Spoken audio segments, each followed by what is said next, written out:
है कि इंडिया और इजराइल पाकिस्तान के न्यूक्लियर रिएक्टर्स पे हमला करना चाहते हैं कि पाकिस्तान जो है वो हर तरह से ईरान का साथ देगा। पाकिस्तान हर तरह से ईरान के साथ खड़ा है, लेकिन कब तक खड़ा है? अभी ईरान न्यूक्लियर पावर नहीं है, न्यूक्लियर पावर के करीब है। इजराइल चाहता है कि इसको न्यूक्लियर पावर ना ही बनने दिया जाए, और जो पाकिस्तान ने न्यूक्लियर पावर बन के दुनिया का उखाड़ लिया है, ईरान उखाड़ तो नहीं सकेगा।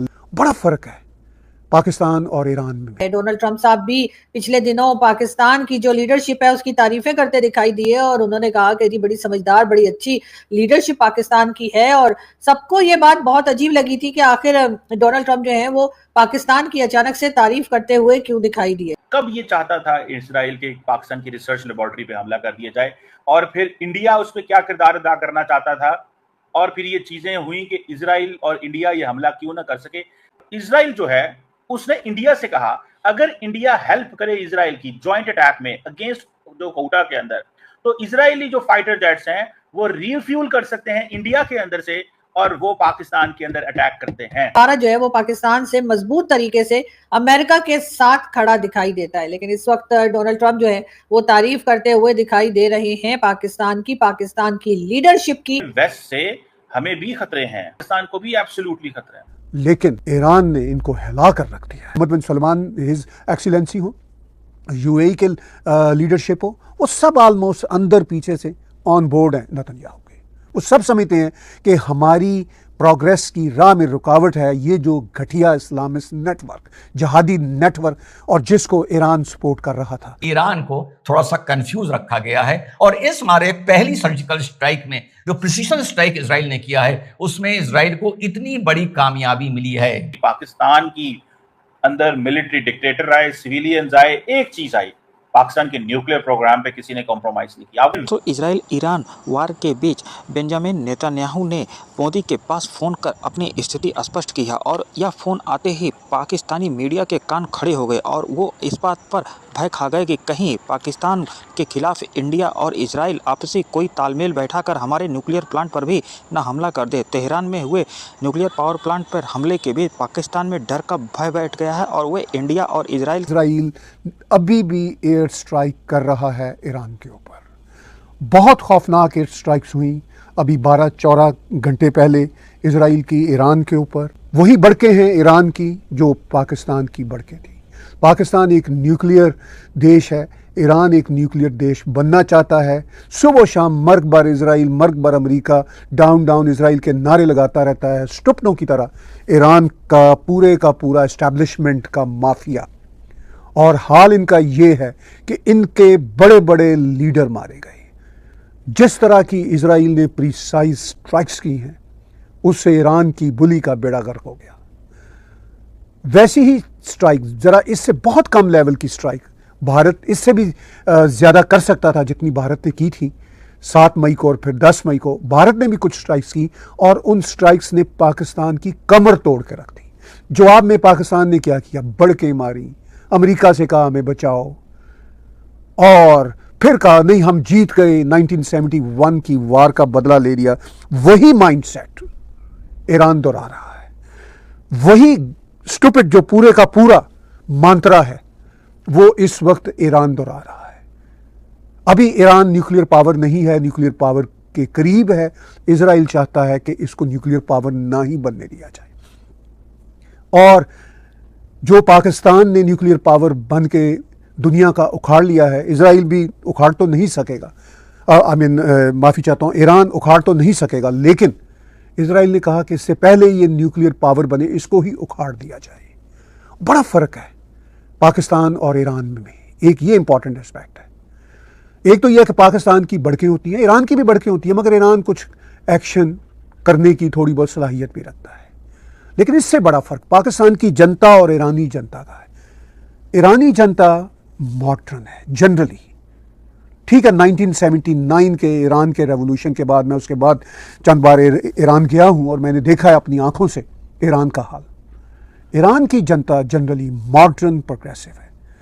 वो तो खुशी के गीत गाएगी जिस दिन ये खामिनेई जैसा शख्स और इसके इर्द गिर्द के लोग टोटल ख़त्म हो जाएंगे। वैसे बाय द वे इजराइल की स्ट्राइक ने सवाए इस शख्स के ऑलमोस्ट हर इंपॉर्टेंट आदमी को वाइप आउट कर दिया।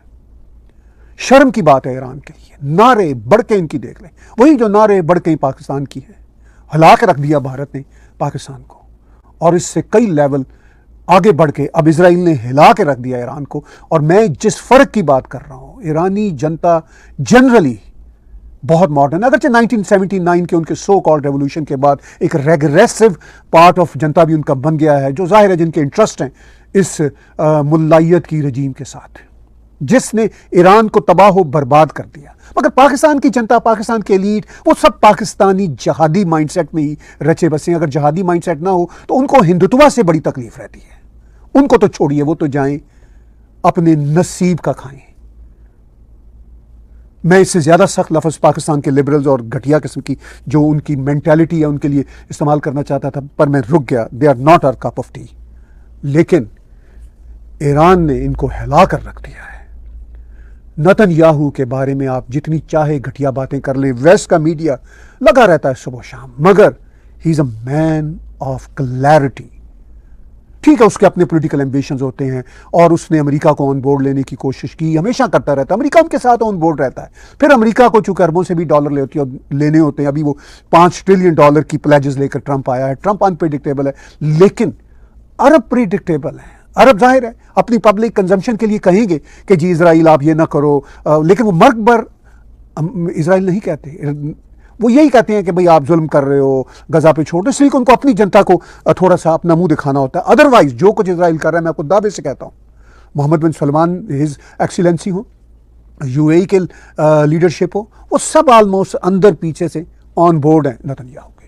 वो सब समझते हैं कि हमारी प्रोग्रेस की राह में रुकावट है ये जो घटिया इस्लामिस्ट नेटवर्क, जहादी नेटवर्क, और जिसको ईरान सपोर्ट कर रहा था। और ईरान ने, इस ईरानी रजीम ने, जब ईरान कहते हैं तो वो ईरान के ग्रेट पीपल नहीं है, एक ग्रेट सिविलाइजेशन है, मगर ये जो इनकी जहादी रजीम है इसने ईरान का बेड़ा गर्क कर दिया। मैं सैकड़ों क्या हज़ारों ईरानियों को जानता हूं जो अमेरिका, कनाडा में रहते हैं, बहुत ही प्रोग्रेसिव लोग हैं।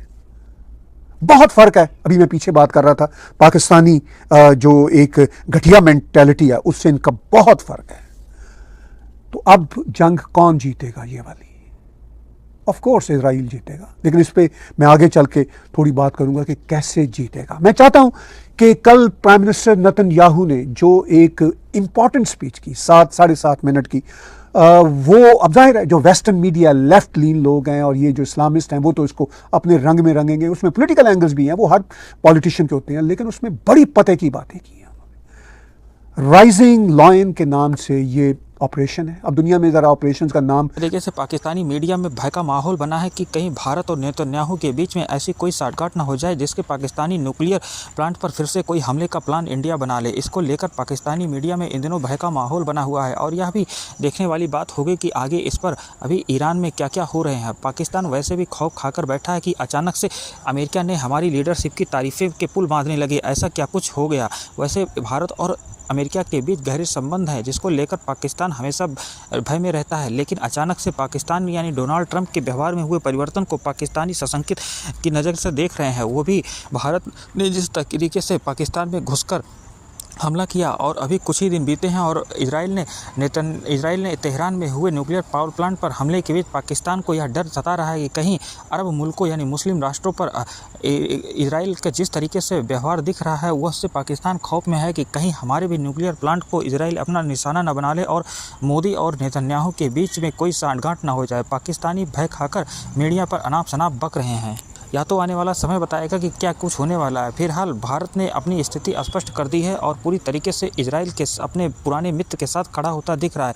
वैसे भारत के संबंध ईरान से भी काफ़ी अच्छे हैं, लेकिन इस बीच समन्वय देखने को इंडिया के वैदेशिक नीति में अच्छा खासा देखने को मिल रहा है। वह भारत इजराइल के साथ साथ अपने ईरान सहयोगी के साथ भी लगातार बैठकें जारी है और भारत अपनी स्थिति को स्पष्ट किया और दोनों मुल्कों से शांति की अपील कर रहा है। पाकिस्तान इन दिनों बीच में फंसा है कि वह अमेरिका से डॉलर ले या फिर ईरान के साथ मुस्लिम राष्ट्रों की वकालत करे। भारत ने अपनी स्थिति स्पष्ट कर दी है और बेरून तरीके से दोनों मुल्कों को साथ रहा और शांति की अपील की है।